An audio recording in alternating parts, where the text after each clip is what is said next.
Today, students, we're going to talk about a very important topic for second language learners, vocabulary. So, what is vocabulary? Vocabulary is the stock of words used by or known to a particular group of people. The importance of vocabulary in second language learning has had many changes from time to time. Let's find out how the importance of vocabulary in second language learning has evolved through time. In the 80s, vocabulary was a neglected aspect of language learning, said Paul Miara, a specialist in second language acquisition. Just after he stated this, vocabulary began to become more researched. Today, vocabulary is one of the most active areas in second language acquisition research. But why is vocabulary so important? Vocabulary is important in second language acquisition because second language learners can communicate even if the words they use are properly organized in their statements or not. They can get their message across even when the pronunciation is not so great. But if they don't use the right words in their messages, the communication will definitely break down.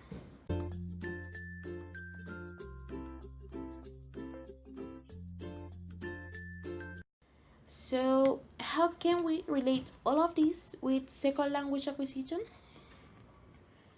Acquiring a vocabulary large enough for successful communication is a real challenge because English has a large number of words. For example, an adult English speaker is believed to know at least 20,000 words, even when an everyday conversation only needs about 2,000 words. Acquiring a basic vocabulary for everyday conversation is a very significant accomplishment for a second language learner, because acquiring vocabulary in your second language is different to acquiring vocabulary in your first language.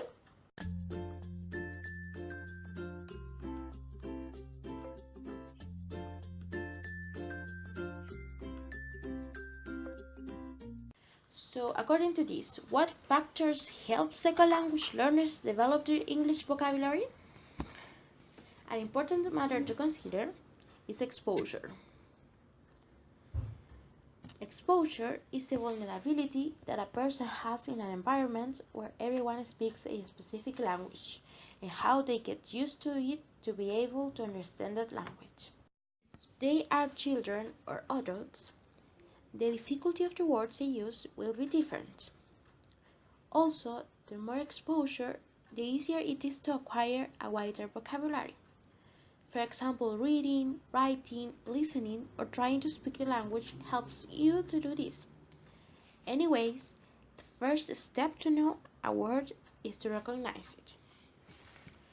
For example, to someone who doesn't really know English, the most simple words for those who know the language can be strange or confusing. Those words are one-syllable words, easily to be illustrated with actions of objects. If there's a person who has never learned English as a second language, they will not be able to identify these words.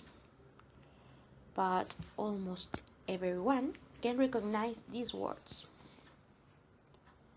because these are part of an international vocabulary, and because of the media they are more known.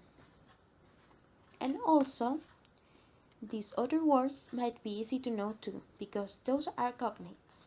And as you may notice, cognates are words that come from the same original root, and most of the time mean the same in two languages and have different spelling. And it's important to know that there are false cognates, or words that look similar in two languages but have different meanings. Also, it's important to all this vocabulary to be meaningful, because if it is meaningful, it is going to be truly learned. The more you repeat those words and the more you make the learners use them, it will be easy to learn them.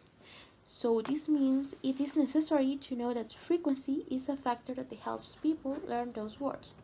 Therefore, the more meaningful encounters a person has with those words, it will be stuck in their memory.